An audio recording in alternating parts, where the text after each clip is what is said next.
ಬಸವನ ಬಾಗೇವಾಡಿ ಉಪವಿಭಾಗ ಪೊಲೀಸ್ ಠಾಣೆಯಲ್ಲಿ ಪರಿಶಿಷ್ಟ ಜಾತಿ ಮತ್ತು ಪರಿಶಿಷ್ಟ ಪಂಗಡ ಜನಾಂಗದ ಕುಂದುಕೊರತೆ ಸಭೆಯಲ್ಲಿ ಭಾರತೀಯ ಭೀಮ್ ಸೇನೆಯ ಜಿಲ್ಲಾಧ್ಯಕ್ಷರು ವಿಶ್ವನಾಥ ಚಲವಾದಿರವರು ಮಾತನಾಡಿ, ತಾಳಿಕೋಟೆಯ ಪೊಲೀಸ್ ಠಾಣೆಯ ವ್ಯಾಪ್ತಿಯಲ್ಲಿ ಬರುವ ನಾಗೂರ ಹೊಸಳ್ಳಿ ಶಳ್ಳಗಿ ಗ್ರಾಮದಲ್ಲಿ ಅಸ್ಪೃಶ್ಯತೆ ಎದ್ದು ತಾಂಡವ ಆಡುತ್ತಿದೆ. ಆ ಊರಿನಲ್ಲಿ ದಲಿತ ಸಮುದಾಯದವರಿಗೆ ನೀರು ಎತ್ತಿ ಹಾಕುವುದು, ದಲಿತ ಸಮಾಜದಲ್ಲಿ ಯಾರಾದರೂ ತೀರಿ ಹೋದರೆ ಅಂಗಡಿ ಹೋಟೆಲ್ಗಳು ಮುಚ್ಚುವುದು, ಇದರಿಂದ ದಲಿತ ಸಮುದಾಯದ ಮುಂದಿನ ಪೀಳಿಗೆಗೆ ಬಹಳ ಪರಿಣಾಮ ಬೀರುತ್ತದೆ ಎಂದು ಮಾನ್ಯ ಡಿವೈಎಸ್ಪಿ ಬಲಪ್ಪ ನಂದಗಾವಿರವರಿಗೆ ಮಾತಿನ ಮೂಲಕ ತಿಳಿಸಲಾಯಿತು.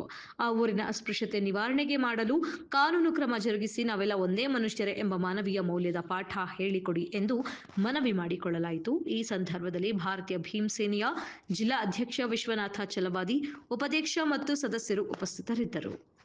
ಎಲ್ಲ ಡ್ರಿಂಕ್ಸ್ ಮಾಡೋದು, ಭವನ ಒಳಗಡೆ ಎಲ್ಲ ದಾರು ಪ್ಯಾಕೆಟ್ ಎಲ್ಲ ಒಗೆಯೋದು, ಅದನ್ನೆಲ್ಲ ಕೂಡಲೇ ಅಲ್ಲಿ ಮೇನ್ ಸರ್ಕಲ್, ಬಿಜಾಪುರ ಸರ್ಕಲ್ ಹತ್ರ ಯಾರು ಬೀಟ್ ಇರ್ತಾರೆ ಅಲ್ಲಿ ಸ್ವಲ್ಪ ಹೋಗಿ ಅದನ್ನು ದಿನನಿತ್ಯ ನೋಡಬೇಕಂತ ಅವರಲ್ಲಿ ವಿನಂತಿ ಮಾಡ್ಕೊಳ್ತಾ ಇದ್ದೇನೆ.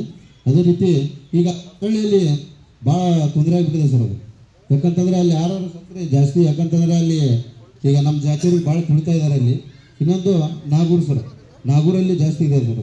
ಇವಾಗ ನೀರು ಎತ್ತಾಕೋದು, ಇವಾಗ ಅವ್ನಿಗೆ ಆಗಿ ಬರ್ತಾ ಇರಲ್ಲ ಅಲ್ಲಿಲ್ಲ ಅಂತಂದ್ರೆ, ಈಗ ಅವ್ನಿಗೆ ಆಗಿ ಬರಲಿಲ್ಲ ಅಂತಂದ್ರೆ ಅವರು ಯಾರು ಹೆಣ್ಮಕ್ಳಿದ್ರೆ ಅಲ್ಲಿ ನೀರೇ ಹಾಕಲ್ಲ ಸರ್, ಬಿಂದಿಗೆ ವಾಪಸ್ ಹೋಗ್ತಾರೆ.